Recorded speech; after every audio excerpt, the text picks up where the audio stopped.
Bonjour, je suis Sébastien Lafont, donc technico-commercial sur la région Midi-Pyrénées pour la société Amzer. Donc on est fabricant en pompe à chaleur. Depuis 10 ans, nous fabriquons des pompes à chaleur pour les résidentiels, pour les maisons, pour adapter sur des planchers chauffants, sur des radiateurs et éventuellement aussi pour des pompes à chaleur haute température. Donc pour tout ce qui est remplacement de chaudière fuel à ce moment-là. La géothermie, c'est un système qui nous permet de récupérer les calories de la terre ou de l'eau pour produire de la chaleur pour le chauffage, on va dire. L'aérothermie, c'est récupérer des calories dans l'air pour faire de la production de chauffage. Donc la différence entre les deux, c'est qu'on va avoir un module que l'on peut voir à l'extérieur pour récupérer les calories. Et en géothermie, on aura des capteurs dans le sol. Donc on a 3 systèmes de géothermie. On a le système géothermie captage plan, donc avec un réseau de tubes enterrés à faible profondeur, entre 60 et 90 cm de profondeur. Et on a un deuxième système qui est la géothermie par forage. Donc à ce moment-là, on a des forages. Le nombre de forages varie suivant les déperditions de la maison. Et on a des forages qui peuvent aller entre 50 et 120 mètres. Ça, c'est le deuxième système. Et le troisième système, c'est l'aquathermie. En fait, on a donné un nouveau nom, mais c'est l'aquathermie plus parce qu'on fait, en fait, on va récupérer de l'eau d'une source ou d'un puits et on va en récupérer les calories. On va prendre ces calories pour faire aussi l'eau chaude sanitaire. C'est le système à l'heure actuelle qui est le plus performant. On va dire parmi tous ces systèmes, c'est l'aquathermie qui est la plus performante. Je pense qu'il y a plusieurs facteurs qui interviennent. Il y a un facteur, on va dire, de place de terrain, c'est-à-dire que la géothermie est exclue à partir du moment où on est sur des petits pavillons, où on n'a pas la place de placer un captage qui représente souvent 2,5 fois la surface de la maison à chauffer, on va dire. Le système par forage, souvent, on est contraint, on fait face à des contraintes budgétaires parce que c'est le système peut-être le plus pérenne mais le plus cher. L'aquathermie, c'est un système intéressant, mais encore faut-il avoir de l'eau à profusion et avoir un débit suffisant. Donc je dirais que souvent sur la région Midi-Pyrénées, c'est quelque chose, le système qu'on va développer le plus ou qui s'installe le plus, c'est l'aérothermie. Mais dans l'aérothermie, il y a 2 systèmes. Donc l'aérothermie RO, donc vraiment avec des pompes à chaleur, et l'aérothermie RR qu'on appelle aussi climatisation réversible. Alors, en fait, la géothermie et l'aérothermie bénéficient des crédits d'impôt. Cette année, c'est donc 40%.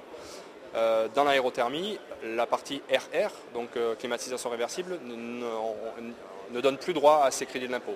Pourquoi ? Parce qu'on est vraiment sur un système différent. L'aérothermie RO, on va chauffer de l'eau pour le chauffage de radiateurs ou de planchers chauffants. L'aérothermie RR, c'est de la climatisation, donc c'est de l'air soufflé. Et donc les performances sont pas du tout les mêmes, on va dire.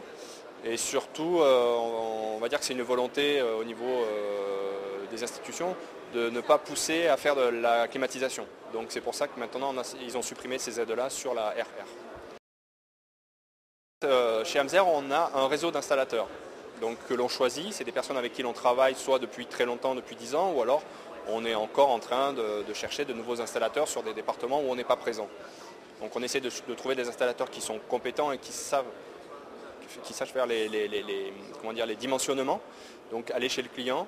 Tout ça, c'est la partie de l'installateur. Aller chez le client, prendre les données nécessaires pour faire une étude, faire un devis, faire l'installation. Après, suivant la qualification de l'installateur, il fait lui-même les mises en service et les maintenances.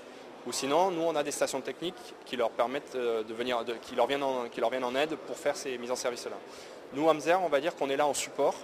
On est là pour aider l'installateur, parfois à aller voir le client s'il faut, parfois à faire les dimensionnements aussi, à l'aider à faire les dimensionnements, et aussi en support technique, bien sûr, quand il y a des problèmes sur les machines ou pour la mise en œuvre, la mise en place des machines. Disons qu'on est vraiment le partenaire de l'installateur, on est plus là en support. Alors par rapport au client final, si on parle de garantie matérielle, on assure une garantie de 2 ans pièces et manœuvres sur le matériel. Ensuite, suivant les installateurs, quand les installateurs on va dire, proposent une garantie étendue, certains installateurs proposent une garantie étendue liée à un contrat d'entretien. C'est-à-dire que si le client souscrit un contrat d'entretien avec certains de nos installateurs qualifiés, ça donne droit à une garantie étendue. Nous après on est là derrière pour aider au maximum l'installateur pour tout ce qui est résolution de problèmes. On a un service technique à l'usine et comme je vous disais, donc on a des stations techniques locales.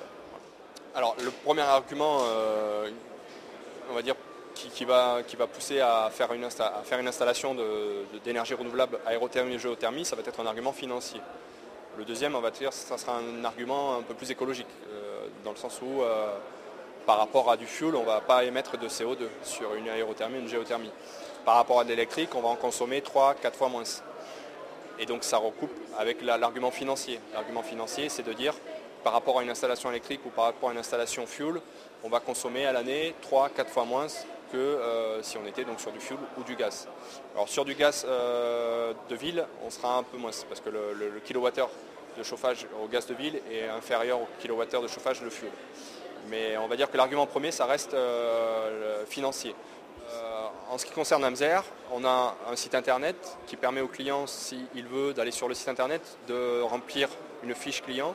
Celle-ci est automatiquement envoyée au commercial de la région correspondante qui lui va envoyer ça à l'installateur le plus proche du client.